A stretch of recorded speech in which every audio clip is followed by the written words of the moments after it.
Rock Hill, 5th Congressional District. You know, Ralph is a steadfast conservative, has been since he's been in the State House. I'm proud to fight along him on principles of limited government, individual liberties, and sound financial policy. Congressman Norman serves on the Financial Services Committee, Budget and Rules, which is one of the most powerful and important committees in Congress. But I'm proud to welcome to the stage my friend, Congressman Ralph Norman.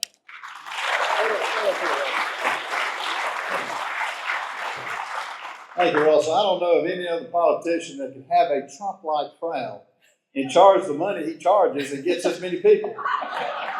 I need to know your secret, Russell. No, first of all, thank all of the people here. Thank the party activists. You are where the rubber meets the road. You are the ones that make this party what it is and make South Carolina great. This man is the real deal. And I want to give you my congressional coin, and I want to tell you, we get humbled every day. We were in the White House and President Trump, and I didn't know you could mimic him like you do. He's good.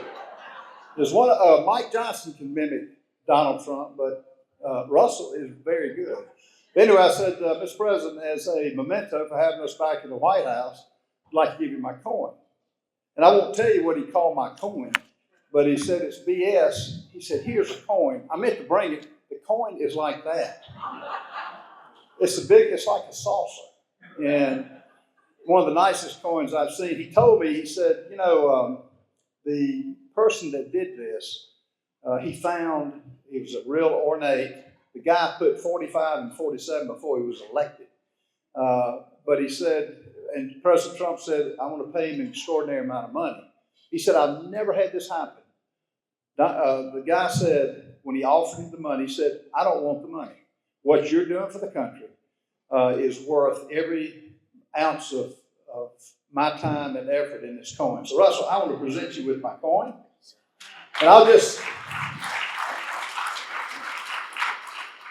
will miss serving. Next year will be my last year that I will serve in Congress. I'll be running for governor. But I'm so proud. Folks, he is, what you see is what you get.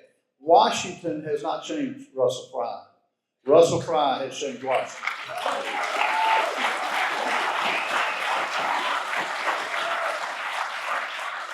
And Russell knows this. And I talked to one of his staffers tonight. And there are a lot of staffers who are working for congressmen who do not like that congressman. They work for him, but they do not like him. This guy has got the biggest cheerleading squad of the people who know him the best. They love everything he does.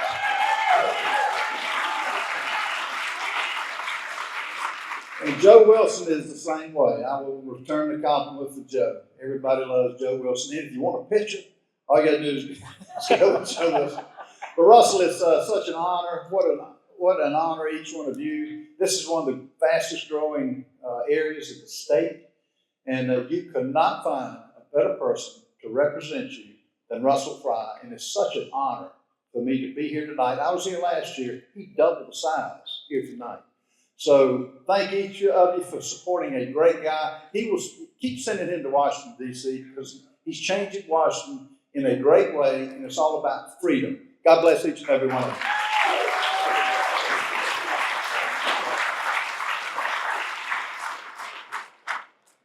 Well, dang. He's right about the President's Challenge coins. I was in the Oval Office, and we go in there, and he's like, do you like what I've done with the place? Yeah, looks good. He's like, you know, Joe Biden had one photo in here. He didn't know who it was.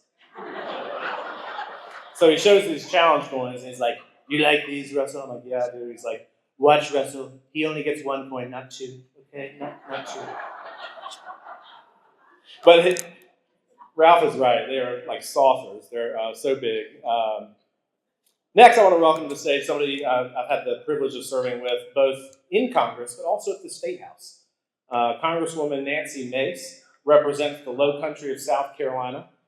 She and I served on the Oversight Committee just last year, holding the Biden administration accountable. She is the first female graduate of the Citadel, and we're proud to welcome to the stage Nancy Mace, Congresswoman Nancy. There she is. Hey, Nancy.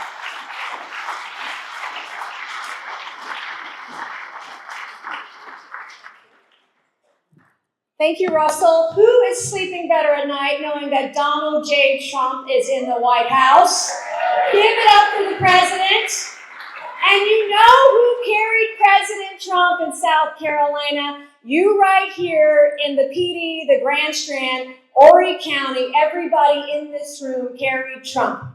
And you know who carried Russell Fry? And you carried Russell Fry with the help of the President Donald J. Trump in that hard-fought race. And it's a true honor to serve with Russell. He's been there. He was there when we voted on the big, beautiful bill. Just a few weeks ago, we gave every single South Carolinian the greatest tax cut in American history because we in this room elected Donald Trump as president. Russell and I have worked together for a long time. He knows how I like to hold the line in Congress because Russell serves with me on the Oversight Committee. He's there holding the line for each and every one of you, for our daughters, for our soldiers, for our veterans, for everybody. But if you needed a reminder on how I hold the line, well, we can just ask ABC News' George Stephanopoulos.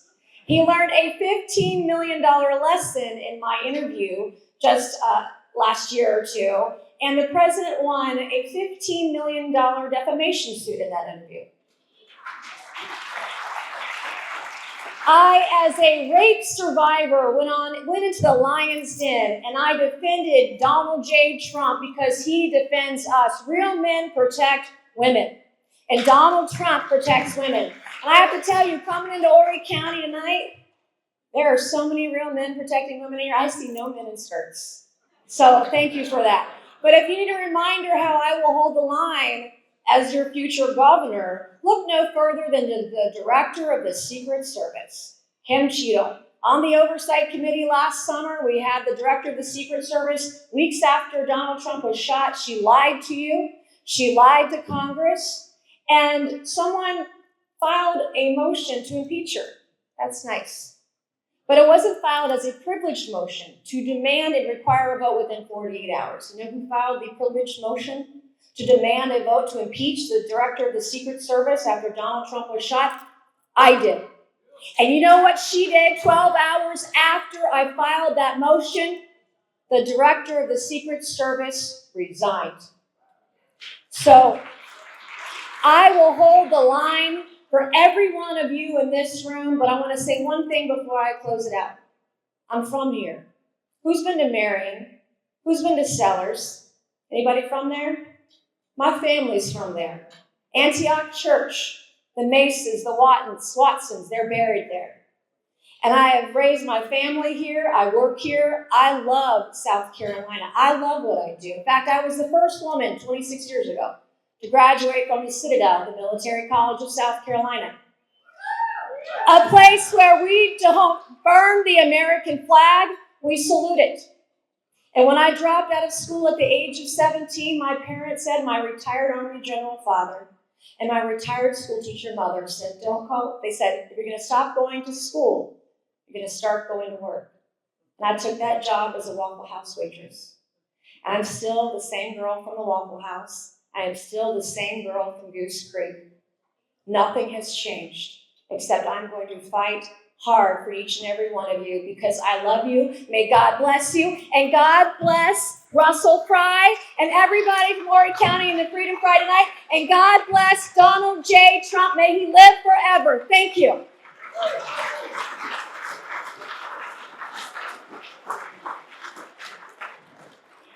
You know, Congresswoman Mace is right. The hearing on Director Cheadle with the Secret Service, it was so uncomfortable in that room. So uncomfortable to the point where Democrats even were saying publicly, which never happens, like, how you're not giving us much choice to defend you. You're not giving us anything at all. So that was accountability gone right. Thankfully, she retired or resigned. Our next speaker is no stranger to the Grand Strand. She is our current and 93rd Lieutenant Governor of South Carolina and the first female Lieutenant Governor since taking office of January of 2019. Pam Evatt has been laser focused on utilizing her professional background to highlight South Carolina's thriving small business ecosystem and attract new businesses to the state. Last year, Lieutenant Governor Abbott was named the chair of the National Lieutenant Governors Association. And please give me a warm welcome for our Lieutenant Governor, Anna.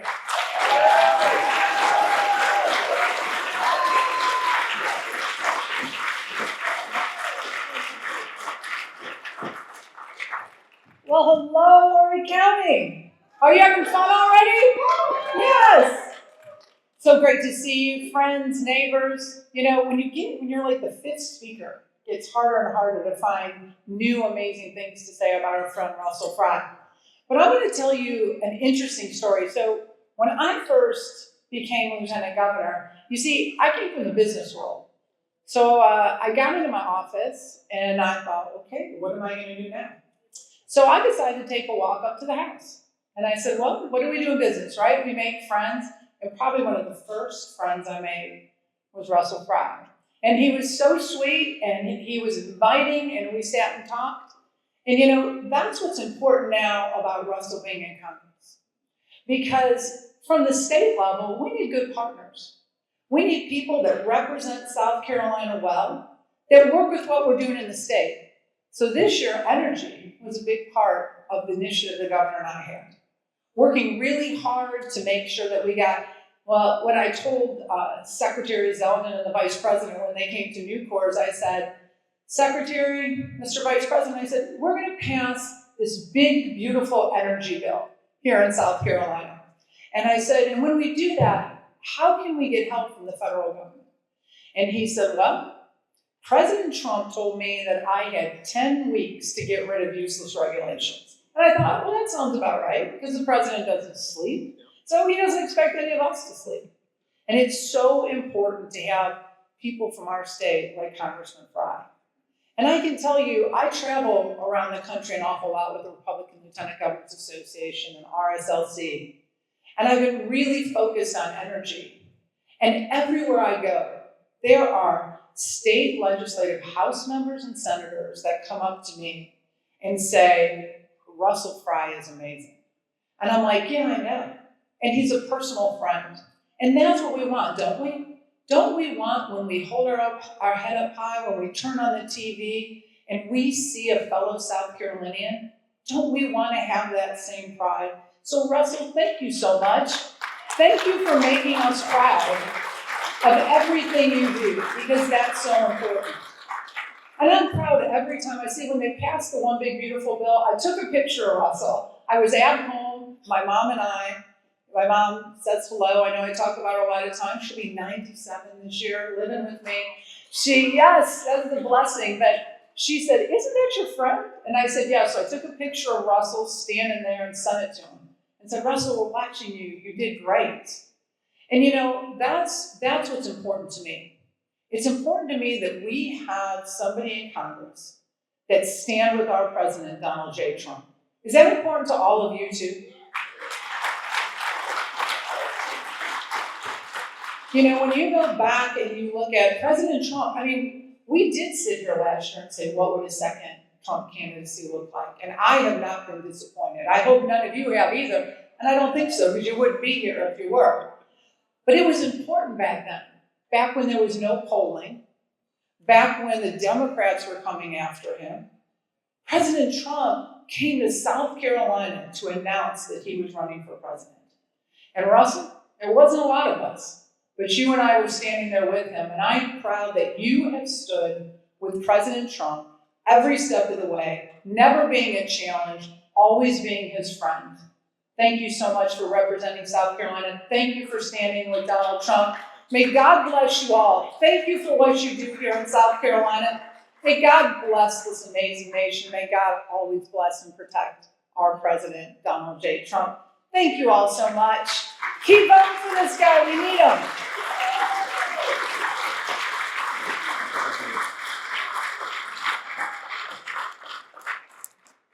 The Lieutenant Governor is, she's here, she's in the upstate, she travels around a bunch. The business focus is huge for our state. You know, everyone, our governor says, and I'm gonna try to impersonate him. Should I do that?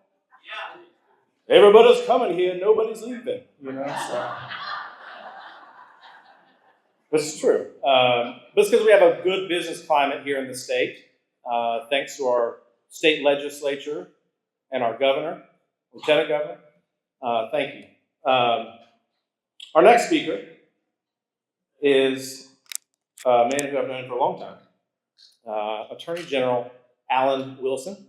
Alan is serving now in his fourth term as our Attorney General after being reelected in November of 22.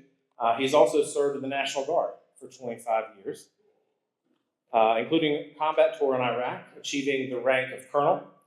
In July of 2024, Attorney General Wilson graduated from the U.S. Army War College with a master's in strategic studies. He has served as the chairman of RAGA, which is the Republican Attorney General's Association. And as Attorney General, he has focused a lot on challenging the Biden administration, fighting for life, fighting, getting criminals off the street, and upholding our belief in the rule of law. He has sued the Biden administration, actually I didn't know this, a whopping 50 times when it overstepped its authority, which was like an everyday occurrence with the Biden administration. Please welcome to the stage our Attorney General, Alan Wilson.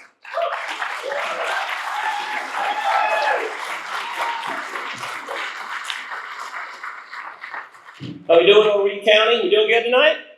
Let's hear it for Russell Fry. My name is Alan Wilson. I'm your Attorney General. It is an honor to be with all of you tonight. This event keeps getting bigger every year, and Russell, that's a testament to your popularity and your commitment to public service in this area of the state, and not just in this area of the state, but for all of the state. I want to let you know something. On Monday of this past week, I called Russell to say, Russell, I got somebody I need you to come to in Greenville. Now, for those of you who don't have a map, Greenville's on the other side of the state. I said, I'm bringing in Attorney General Pam Bondi, and she's coming in to meet with a large number of sheriffs and senior federal law enforcement officials, DEA, FBI, ICE, among others. We're going to do a law enforcement summit. And he goes, Alan, let me call you right back. I'm going to see if I can move my schedule around. And sure enough, he moved the schedule around. And I think you called me Wednesday night at about 11 o'clock saying y'all were arriving and were able to stay in a hotel so that he could be up that morning at that law enforcement summit. That's your level of commitment. Also, as a 14-year incumbent Attorney General, I worked with him in the State House. And I can tell you, every time we were asking for funding to grow the Human Trafficking Task Force or expand the jurisdiction of the Internet Crimes Against Children Task Force, or grow the Solicitor General's office, which is what we use to sue. And by the way, you said 50 times between the Biden and Obama administrations, it was between 200 and 300 legal actions. So it was 50 times just Obama, but we got busy after that. But it was because of the lawyers and the people we were hiring to defend and protect the Constitution. And thank you for your support on that. As a member of Congress, Russell was there helping me pass legislation to protect children online and expand our efforts to protect people from human trafficking in South Carolina. Russell, this state cannot have a better servant than you serving in the 7th District. Thank you for everything that you do for this community. Ladies and gentlemen, I don't know how many of you have heard me speak, but I'm going to give you just a couple of brief anecdotes from my life to illustrate who I am. I am the Attorney General for South Carolina, and I am a candidate for governor. And I wanted to just, because I don't have an opportunity to see all of you in this room at this time, I want to tell you briefly about me. As a 29-year combat veteran and a colonel in the National Guard, I've had the opportunity to lead soldiers in combat. I did that twice in Iraq, once on August 20th, 2004, when an IED blew up a vehicle behind my Humvee, riddling my vehicle with shrapnel, missing me and my soldiers by mere inches, going out the front windshield. And then the following night, when we received small arms fire in downtown Baghdad. I don't say that to brag about me. I say that to brag about the heroism of the young soldiers who are between the ages of 20 and 24, how I watched them respond and how they followed orders and how we were able to get out of there without one soldier dying or being harmed. One of the proudest moments of my life is to lead those soldiers. So hoo-ah to the Army. Another story I want to tell you. Story is back in the wake of the 2020 election, I was involved in a multi-state lawsuit that went to the U.S. Supreme Court about election integrity in the 2020 election. What a lot of you didn't know, and I mentioned this at the Silver Elephant Dinner last week, but after that lawsuit was filed, I had 32 complaints filed against me at the Office of Disciplinary Counsel by Democratic operatives from all over South Carolina seeking to take my law license because of the role that I played in that case going to the Supreme Court. For 4 years and nearly $100,000 in defending my law license, my livelihood, and I couldn't talk about it. None of you knew about it, but I did that I did that lawsuit because it was the right thing to do. And it all got dismissed in June of this year. I can talk about it now. It cost me about $100,000, but we won. The reason I tell you these stories about me is to say that it's easy to make decisions when your life and the lives of those around you doesn't depend on it. It's easy to support the president and members of Congress and other people when everyone in the room is agreeing with you and you're saying things that everyone agrees with. But support the president when it costs you your livelihood. That's where the rubber meets the road. A governor needs to be someone who can make tough decisions and do what is right, not just what's popular. A governor needs to make tough decisions. When you can make decisions in a combat zone without fear for your own safety, then you can make decisions as governor. If you can lay your livelihood on the line in defense of the president and the rule of law, when it's not popular, when people are coming after you, then you can do the right thing no matter what people think. I offer that to you because that's the kind of governor I will be. We're going to eliminate the income tax. We're going to doge South Carolina from top to bottom, from school districts to state agencies. We're going to reform education. We're going to prioritize infrastructure, including energy. We're going to protect families and reform education, making universal school choice a reality. We're going to do this, and we're going to do it with your help. I'm going to close with this because my time is running out. This is what I want you to know. In here, there's a bunch of fine people running for this office. For those of you who have already agreed to support me, publicly or privately, thank you. Thank you for your support. For those of you who are on the fence and don't know what to do, I hope you'll give me the opportunity to earn your trust and earn your vote over the next 10 months. For those of you who have gone a different direction, I understand. That's how these things are. Primary, come on up, Russell. Primaries are big family fights, and at the end, we all get behind our candidate. But I just thank you for the opportunity to try to be your candidate. I love this party. I love this state. I love all of you for being here. Thank you so much. God bless you, and God bless the United States of America.